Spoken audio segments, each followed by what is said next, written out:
500 வாங்கி 480 விற்கிறாரு, நட்டம் அடைகிறாரு. எவ்வளவு நட்டம் அடைகிறாரு? 20 ரூபாய். ஸோ 548 போச்சுன்னா 480 போச்சுன்னா 20 ரூபாய் அவர் நட்டம் அடைகிறார். ஒருவர் 300க்கு 75 மாம்பழங்களை வாங்கி அவற்றில் 50 மாம்பழங்களை ரூபாய் 300க்கு விற்பனை செய்தார். அனைத்து மாம்பழங்கள் விற்பனையான பின் அவருடைய லாபம் அல்லது நட்டம், வாங்கிய விலை எவ்வளோ? 300. விற்ற விலை 50 பழத்தை எவ்வளோக்கு விற்கிறாரு? 300 ரூபாய்க்கு விற்கிறாரு. மீதி எவ்வளோ? 25 பழம். 25ன்றது 300ல பாதி இல்லையா? அப்போ 150. அப்போ ஆல் டுகெதர் 450 ரூபாய்க்கு விற்கிறாரு. ஸோ 450 ரூபாய்க்கு விற்கிறாரு அப்படின்னா விற்பனை விலை மைனஸ் அடக்க விலை இஸ் ஈக்குவல் டு லாபம். ஏன்னா விற்பனை விலை அதிகமாக இருக்கு. ஸோ 150 லாபம்.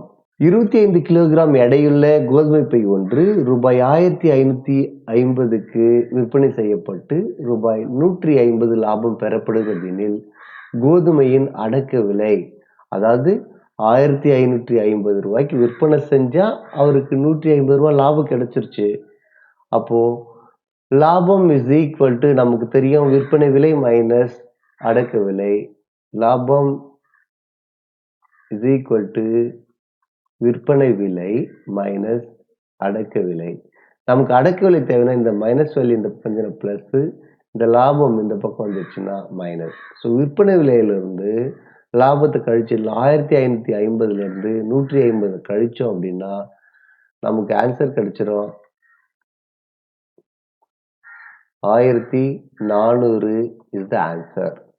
பரதன் தனது வாடிக்கையாளர்களுக்கு ஒரு சட்டையின் விலையில் ரூபாய் 50 தள்ளுபடி செய்த பிறகும் ஒரு சட்டைக்கு ரூபாய் 100 லாபம் பெறுகிறார். குறித்த விலை 800 ரூபானா சட்டையோட அடக்க விலை, சட்டையோட அடக்க விலை என்னன்னு கேட்டிருக்காங்க. குறித்த விலை எவ்வளோ? 800. அதுல தள்ளுபடியை கழிங்க முதல்ல, அடுத்து லாபத்தை கழிங்க. நமக்கு கிடைச்சிரும் ஒரு சட்டையோட அடக்க விலை ரூபாய் 650 இஸ் த ஆன்சர். மணி ஒரு அன்பளிப்பு பொருளை ரூபாய் 1500க்கு வாங்குகிறார். அப்பொருளை விற்பனை செய்யும்போது ரூபாய் 150 லாபம் பெற விரும்பி ரூபாய் 1800 என விலை குறிக்கிறார். அவர் தனது வாடிக்கையாளர்களுக்கு எவ்வளவு தள்ளுபடி தர வேண்டும்? அவருக்கு 1500 ரூபாய்க்கு பொருளை வாங்குறாரு. எனக்கு 150 ரூபாய் லாபம் கிடைச்சா போதும் அப்படின்னு நினைக்கிறாரு. ஆனா குறித்த விலை மார்க்கெட் பிரைஸ் 1800 ரூபான்னு பிளான் பண்றாரு. அப்ப எவ்வளவு தள்ளுபடி கொடுத்துட்டா அவருக்கு 150 ரூபா லாபம் கிடைக்கும்னா 1800 இது ரெண்டுத்தையும் கூட்டிக்கோங்க. 1650 இல்லையா? 1800ல 1650 கழிச்சிட்டோம் அப்படின்னா 150 ரூபா அவர் தள்ளுபடி கொடுத்துட்டா கூட அவருக்கு 150 ரூபா லாபம் கிடைக்கும். So answer 150. சுகன் ஒரு ஜீன்ஸ் கால் சட்டையை ரூபாய் 750க்கு வாங்குகிறார். அது அவருக்கு பொருந்தவில்லை. அதை அவருடைய நண்பருக்கு ரூபாய் 710க்கு விற்பனை செய்தார். சுகனுக்கு லாபம் அல்லது நட்டம் காண்க. 750 ரூபாய்க்கு வாங்கி 710 ரூபாய்க்கு தான் விற்கிறார். நட்டம் அடைகிறார். எவ்வளவு நட்டம் அடைகிறார்? 750 710 போச்சுன்னா 40. ஸோ 40 ரூபா நட்டம் அடைகிறார்.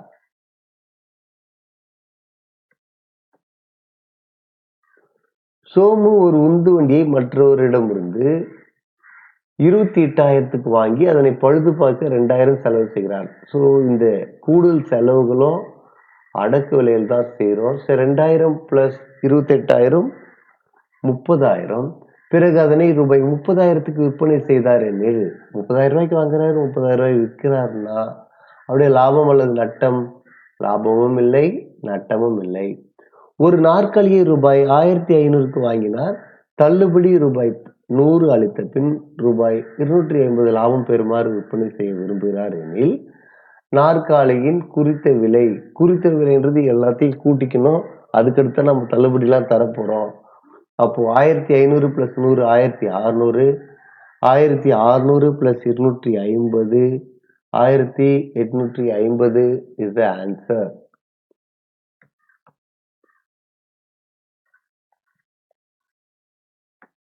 வளவன் 24 முட்டைகளை ரூபாய் 96க்கு வாங்குகிறார். ஸோ அடக்க விலை 96 ரூபா. அவற்றில் 4 முட்டைகள் உடைந்து போச்சு. மொத்தம் 24 4 போச்சுன்னா 20 முட்டை இருக்கு.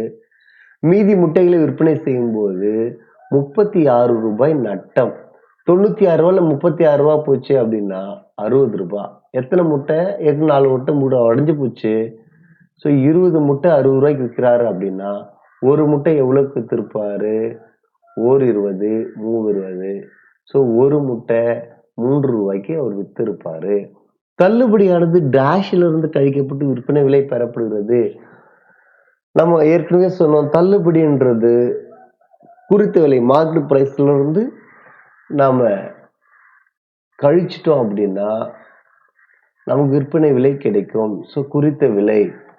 லாபமும் இல்லை நட்டமும் இல்லை எனில் என்ன ஆப்ஷன் வரும்?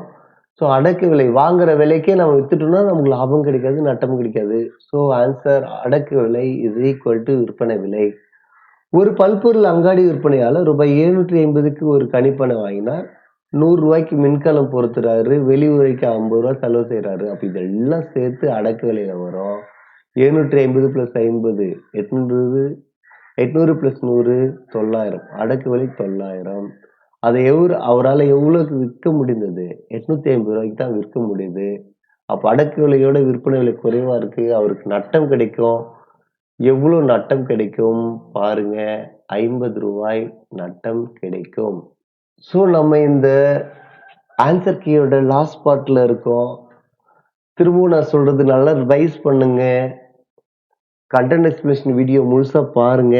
கண்டிப்பா இது ரொம்பவே உங்களுக்கு யூஸ்ஃபுல்லா இருக்க வரும். இந்த வீடியோவை நீங்க முதல் முறையா பாக்குறீங்கன்னா சப்ஸ்கிரைப் பண்ணலன்னா சப்ஸ்கிரைப் பண்ணி பக்கத்துல இருக்க பெல் பட்டனை கிளிக் பண்ணி ஆல் செலக்ட் பண்ணிக்கோங்க. அப்போதான் உங்களுக்கு அடுத்தடுத்த நோட்டிஃபிகேஷன் இமிடியேட்டா கிடைக்கும்.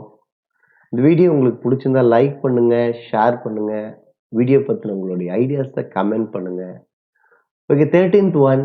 ஒருவர் 400 மீட்டர் நீளமுள்ள துளியை ரூபாய் 60,000க்கு வாங்கி 1 மீட்டர் 400 ரூபாய்க்கு விற்கிறார். 1 மீட்டர் 400 ரூபா. அப்போ ஒரு 400 மீட்டர் துணி வச்சிருக்காரு. அப்போ 400 இன்ட்டு 400 4 16 0000 1,60,000 ரூபாய்க்கு விற்கிறார். அவருக்கு லாபம் கிடைச்சிருக்குமா நட்டம் கிடைச்சிருக்குமா? 60,000 ரூபாய்க்கு வாங்குறாரு.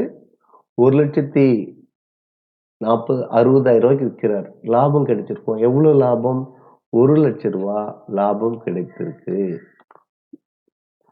ஒரு எலக்ட்ரீஷியன் பயன்படுத்தப்பட்ட தொலைக்காட்சி பெட்டி ஒன்றையும் குளிர்சாதன பெட்டி ஒன்றையும் முறையே ரூபாய் 12,000 ரூபாய் 11,000க்கு வாங்குகிறார்.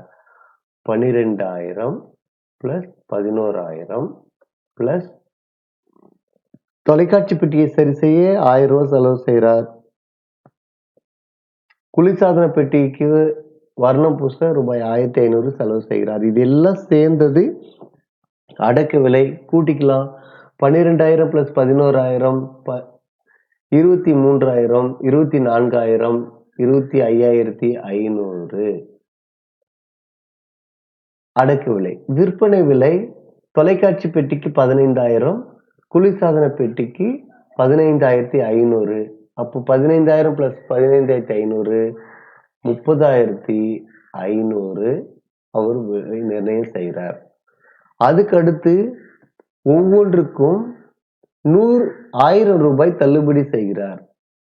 அப்போ இதுல தொலைக்காட்சி பெட்டிக்கு ஒரு 1000, குளிர்சாதன பெட்டிக்கு ஒரு 1000னா 2,000 ரூபாய் தள்ளுபடி செஞ்சுட்டாருன்னா விற்பனை விலை எவ்வளோ? 0,0528. ஸோ விற்பனை விலை 28,000, அடக்க விலை 25,500. சாரி, விற்பனை விலை 28,500, அடக்க விலை 25,500. ஸோ அவருடைய லாபம் கிடைக்குமா நட்டம் கிடைச்சிருக்குமா?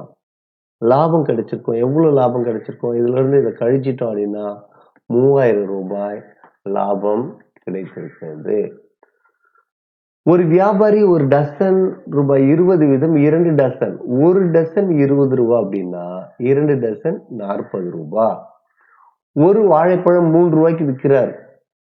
அப்போ மொத்தம் எத்தனை டசன்? 2 டசன். 2 டசன்னா 24 பழங்களை 3 ரூபாய்க்கு விற்கிறார். 3 நாள் 12க்கு 2 மீதி 1 2 6 7. ஸோ 40 ரூபாய்க்கு வாங்கி 72 ரூபாய்க்கு விற்கிறாரு. அவருக்கு லாபம் கிடைச்சிருக்குமா நட்டம் கிடைச்சிருக்குமா?